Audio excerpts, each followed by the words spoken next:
Hi viewers, வாங்க சாப்பிடலாம். இன்னைக்கு என்ன சமையல் செய்ய போறோம்னு பார்க்கலாம். இன்னைக்கு உருளைக்கிழங்கு, பட்டாணி, காலிஃப்ளவர் போட்டு குருமா. அந்த பட்டாணியை வேக வச்சுருக்கேன்.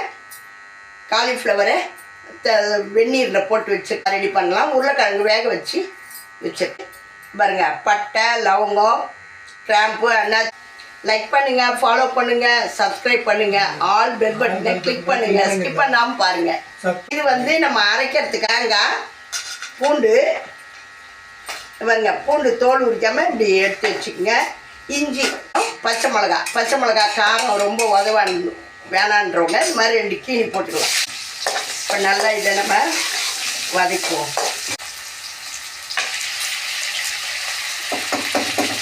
வெங்காயம், நல்ல பெரிய வெங்காயம் 1, 3 தக்காளி.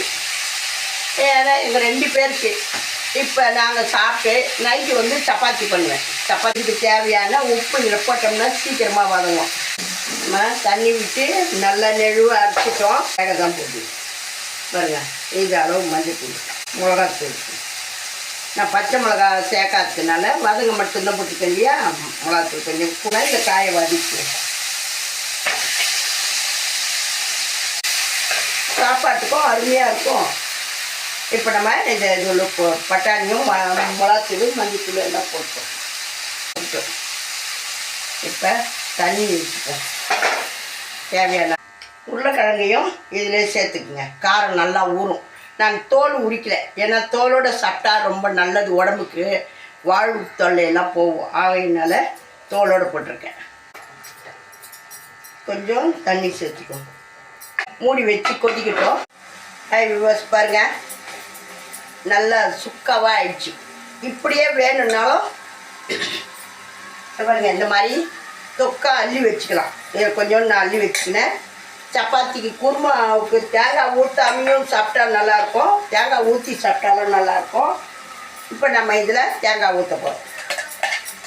தேங்காய், இஞ்சி, பூண்டு அரைச்ச விழுது. அருமையான குருமா, சூப்பர். கொத்தமல்லி நான் எப்பயும் தண்ணியில் ரெடியாக போட்டு வச்சுருந்தேன், அலசி தான் போடுவேன். குருமா ரெடி. வாங்க சாப்பிட்லாம்.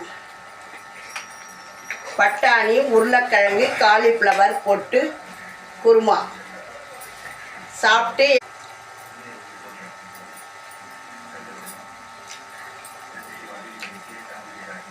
சூப்பர், சுவையாக இருக்குது. செஞ்சு நீங்களும் சாப்பிட்டு பாருங்கள். நல்ல காரசாரமான குருமா, சூப்பர்.